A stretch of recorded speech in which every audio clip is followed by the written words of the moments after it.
आदाब, नमस्कार, सत श्री अकाल, जय हिंद। दोस्तों, पंजाब में तो कुछ फ़िज़ा आज अच्छी है, ठंडी है। अब हमारे देश में क्या है, कैसी है, इसका यहाँ से बैठकर अंदाज़ा लगाना मुश्किल है। लेकिन लगता है इतनी ठंडी नहीं है, अभी भी गर्म हवाएं चल रही हैं। हम जिस मुद्दे पर बात करेंगे उससे पहले एक बात ज़रूर कहना चाहेंगे, वो ये है कि हम जो ये तस्वीरें दिखा रहे हैं, इस तस्वीरों से ये पता लगता है कि हमारे मुल्क के, हमारे देश के वज़ीर आज़म यानी प्राइम मिनिस्टर साहब मोदी जी हमारे honourable chief justice supreme court के चंद्रचूड़ साहब को गणपति के लिए मुबारकबाद देने आए और गणपति की आरती में शरीक हुए, शामिल हुए। उस पर बहुत कुछ कहा जा रहा है, अच्छा भला। वैसे एक बात यकीनी है कि हम हिंदुस्तानी अच्छा ना सोच सकते हैं, ना अच्छा कभी कह सकते हैं। जब अच्छा सोच ही नहीं सकते, कहेंगे तो क्या।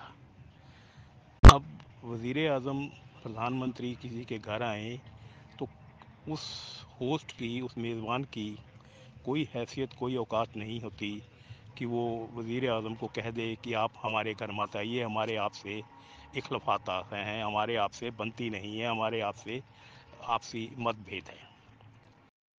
तो चंद्रचूड़ साहब भी शायद इसी वजह से चुप रहे होंगे। लेकिन उन पर कोई तोहमत लगाना ऐसे होगा जैसे मैं खड़े होकर ऊपर आसमान की तरफ देखकर थूकने की कोशिश करूं। वो थूक आसमान पे तो नहीं जाएगा, मेरे ऊपर ही गिरेगा। सो ये मेरे ख्याल में जायज़ नहीं है, क्योंकि हिंदुस्तान की एक ही उम्मीद बाकी है, चंद्रचूड़ साहब। तो कम से कम उन्हें हमें बख्श देना चाहिए। बाकी जैसी जैसी आपकी सोच सोच नहीं बदली जा सकती। चलिए, अब बात करते हैं ईमानदार आदमी की, कट्टर ईमानदार आदमी की, मफलर बॉय की, मफलर मैन साहब की। बड़ा उनको सुकून मिला होगा। 6 महीने बेचारे 30 लाख के कमोड़ में टट्टी नहीं कर पाए, अब आराम से उनको टट्टी आएगी। 30 लाख का कमोड़ है साहब उनका, 40 करोड़ का बंगला है, सिर्फ रेनोवेट किया हुआ, फिर भी आम आदमी है। बहुत जश्न मनाया गया, लड्डू बांटे गए, पटाखे चलाए गए। पता नहीं कौन सी कारगिल की वार जीत कर आए थे वो, ये कोई नहीं बता पाया कि कौन सी वार जीती है। 6 महीने आदमी जेल में रहा और फिर इतने जश्न।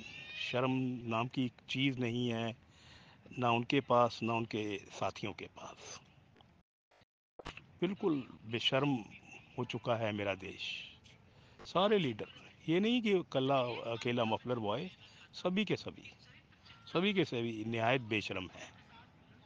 बेशर्मी के अलावा उनके पास कुछ नहीं है। अब मफलर मैन साहब ये कहते हैं कि मैं दिल्ली का चीफ मिनिस्टर नहीं रहूँगा। तो सर, कोई एहसान नहीं कर रहे, सुप्रीम कोर्ट ने आपको ये कहकर ही भेजा है। अगर सुप्रीम कोर्ट के ऑर्डर पढ़े जाएं ध्यान से, तो वहाँ उन्होंने कहा है कि आप दफ्तर नहीं जा सकते, फाइल नहीं देख सकते। तो आप चीफ मिनिस्टर के, आप मिनिस्टर भी नहीं रह सकते। तो आप तो इनडायरेक्टली सुप्रीम कोर्ट के ऑर्डर मान रहे हो, कोई एहसान नहीं कर रहे। एक बात और यहाँ कहनी ज़रूर है, बनती है कि मफलर मैन साहब के आने से कहते हैं कि ये झूठ पार्टी या आम आदमी पार्टी में जान आ गई है हरियाणा के इलेक्शन लड़ने के लिए। मैं सर एक बात दावे से कह सकता हूँ, अगर मेरी बात गलत हो जाए तो जो मर्ज़ी सज़ा दे दीजिए मेरे को। पहले 70 सीटों पर इनकी ज़मानत जब्त होनी थी, अब 50 पर होगी। कितना फ़र्क पड़ेगा।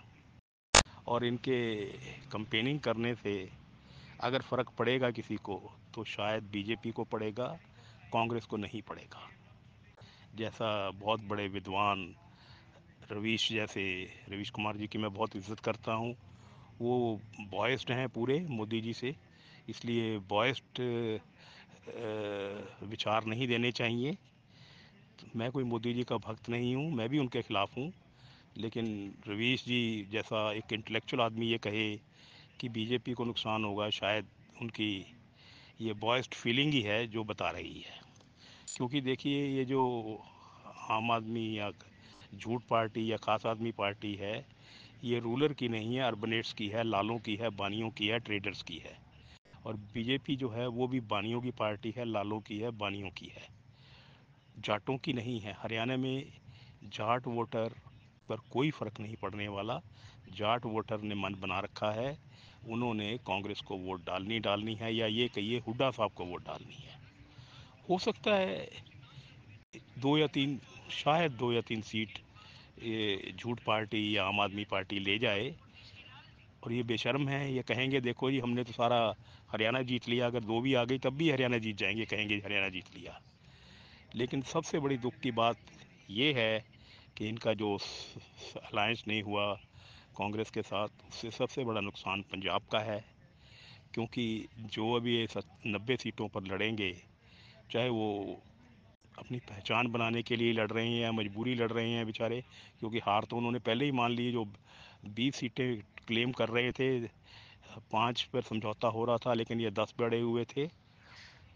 जो वहाँ सारा पैसा लगना है 50-60 करोड़, वो पंजाब की ऐसी तैसी फिरनी है। जो 10,000 करोड़ का कर्जा पंजाब सरकार लेना चाहती है, उसमें से ये मान के चलिए भी 60-70 करोड़ रुपया उसमें से जो कर्ज लिया जाएगा डेवलपमेंट के नाम पर, वो इलेक्शन में खर्च किया जाएगा। सो ये सबसे बड़ी सच्चाई है। सच्चाई होने के बावजूद भी ये लोग कहते हैं, जैसे वो बहुत बड़े शायर हमारे देश के राहत इंदौरी साहब कहा करते थे एक शेर कि झूठों ने झूठों से कहा है सच बोलो, झूठों ने झूठों से कहा है सच बोलो, बाहर लिख रखा है सच बोलो। तो ये झूठ के पैगंबर ये कह रहे हैं हमसे कि आप सच बोलो, हम तो झूठ ही बोलने वाले हैं। रब राखा।